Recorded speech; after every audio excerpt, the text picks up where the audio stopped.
Halo semua, perkenalkan nama saya Gita Panggalo dari kelas G dengan NIM 230305502041. Pada materi ini kita akan membahas mengenai konsep dasar timbulnya penyakit pada roda atau wheel. Nah, model wheel atau roda dalam konteks penyebab penyakit merupakan salah satu yang digunakan untuk memahami interaksi kompleks antara berbagai faktor yang timbulnya penyakit. Model ini menekankan pentingnya hubungan antara manusia, penyebab penyakit, dan lingkungan serta bagaimana ketiga elemen ini saling berikatan. Nah, ada model roda wheel atau wheel model dalam epidemiologi. Itu dalam epidemiologi merupakan pendekatan yang digunakan untuk memahami penyebab penyakit dengan menekankan interaksi antara tiga komponen utama, yaitu inang atau host, kemudian agen penyebab, dan lingkungan. Model ini dikembangkan oleh Munzner dan Kramer pada tahun 1985 dan berfungsi untuk menggambarkan kompleksitas penyebab penyakit yang tidak hanya bergantung pada satu faktor saja. Nah, di gambar terdapat model atau gambarnya, yaitu yang pertama, host itu terletak di pusat roda, yang mana menggambarkan individu yang rentan terhadap penyakit, serta faktor genetik dari inang menjadi komponen utama dalam memahami kerentanan terhadap penyakit. Yang kedua, ada agen atau agen penyebab. Ini ditempatkan di bagian luar roda, mencangkup berbagai agen penyebab penyakit seperti bakteri, virus, atau faktor lain yang dapat menyebabkan penyakit. Yang ketiga yaitu environment atau lingkungan, dikelilingi oleh tiga komponen utama, yaitu lingkungan biologi, lingkungan sosial, dan lingkungan fisik.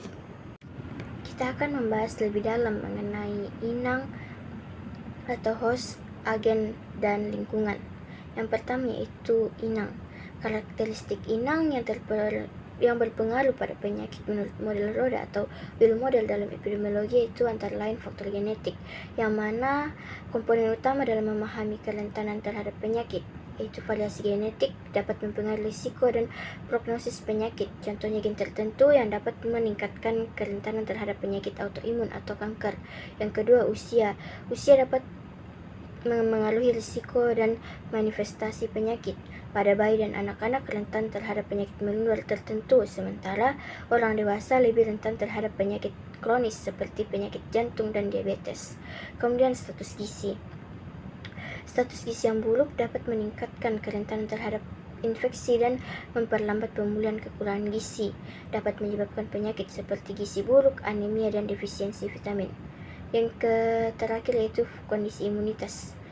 Sistem kekebalan tubuh yang lemah seperti pada pasien HIV atau pasien kanker yang menjalani kemoterapi dapat meningkatkan risiko infeksi oportunistik. Kemudian yang kedua yaitu agen atau penyebab. Gen penyebab penyakit adalah faktor yang berperan dalam timbulnya penyakit dan dapat dikategorikan menjadi tiga jenis utama, yaitu biologis, kimia, dan fisika. Nah, penjelasannya yaitu yang pertama, agen biologis. Agen biologis ini mencangkup organisme hidup yang dapat menyebabkan penyakit seperti bakteri, mikroorganisme uniseluler yang dapat menyebabkan infeksi. Kemudian virus. Virus adalah partikel kecil yang dapat menginfeksi sel hidup. Contohnya coronavirus. Kemudian yang ketiga yaitu parasit, ialah organisme yang hidup di dalam atau pada inang dan dapat mendapatkan nutrisi dari inang tersebut.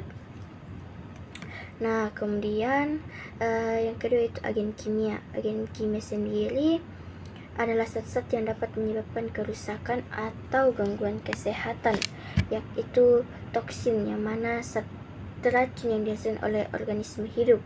Kemudian polutan, zat kimia berbahaya yang mencemari lingkungan, contohnya penyakit tuberkulosis.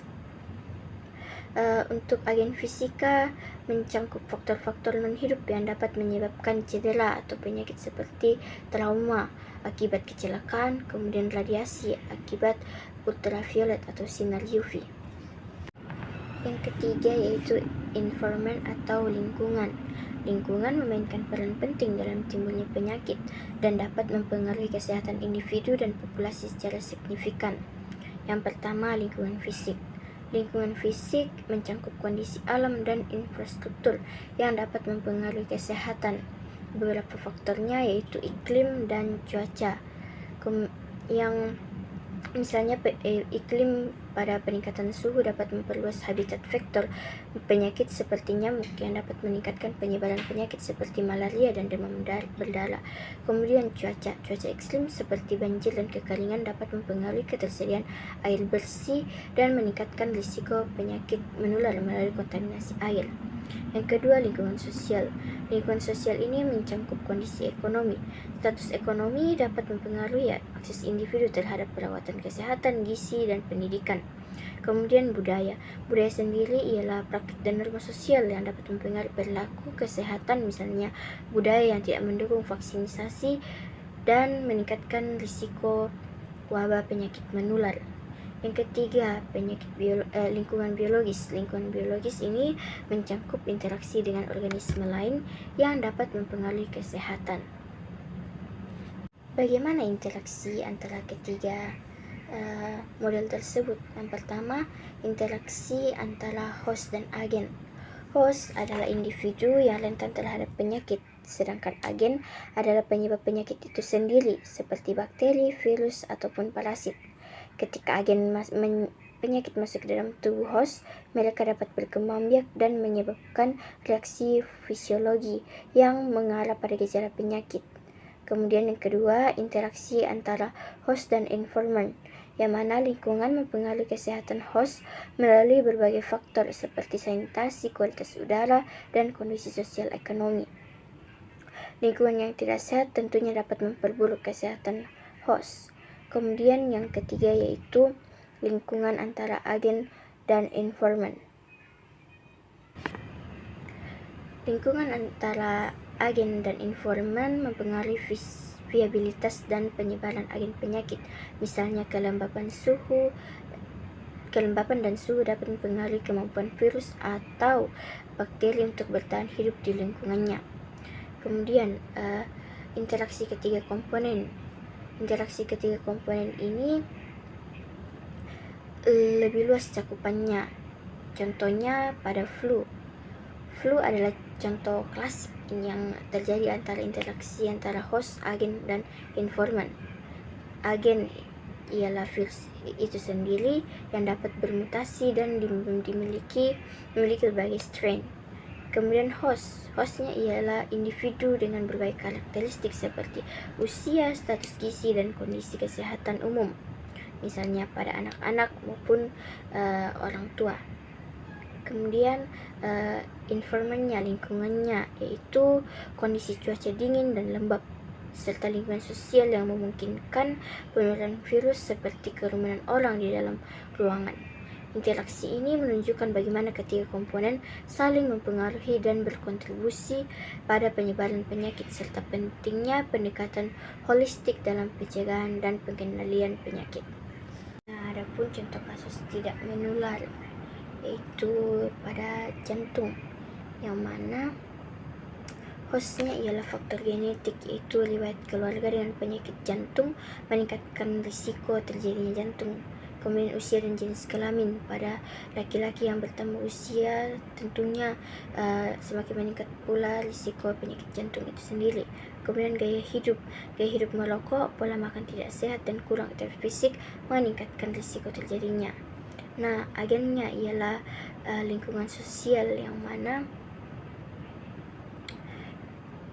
terjadinya plak yang menyumbat pada pembuluh darah sehingga munculnya penyakit jantung. Kemudian environment atau lingkungan, yaitu pada lingkungan fisik, sosial, dan biologisnya. Pada lingkungan fisik, paparan polusi udara dan kebisingan. Kemudian pada lingkungan sosial, yaitu stres maupun isolasi sosial dan status sosial ekonomi yang rendah. Kemudian lingkungan biologisnya yaitu infeksi kronis seperti radang sendi dapat memicu peradangan yang mempercepat jantung itu sendiri. Kemudian apa pencegahan penyakit berdasarkan model Floda? Yaitu melibatkan interaksi antara ketiga komponen utama, host, atau inang, agen atau agen penyebab, dan informan atau lingkungan. Dengan memahami bagaimana ketiga komponen ini berinteraksi, kita dapat merancang upaya pencegahan yang lebih efektif di berbagai level, yaitu individu, masyarakat, dan kebijakan pendekatan pencegahan berbasis host, agen, dan informan. Pada host, pencegahannya yaitu mengedukasi individu tentang faktor risiko yang dapat dimodifikasi seperti gaya hidup sehat, pola makan, dan aktivitas fisik. Kemudian agen yaitu mengurangi paparan terhadap agen penyebab penyakit itu sendiri melalui vaksinasi, pengobatan, dan pengendalian infeksi. Kemudian pada informan yaitu menciptakan lingkungan yang mendukung kesehatan termasuk sanitasi yang baik, akses air bersih, dan pengurangan polusi.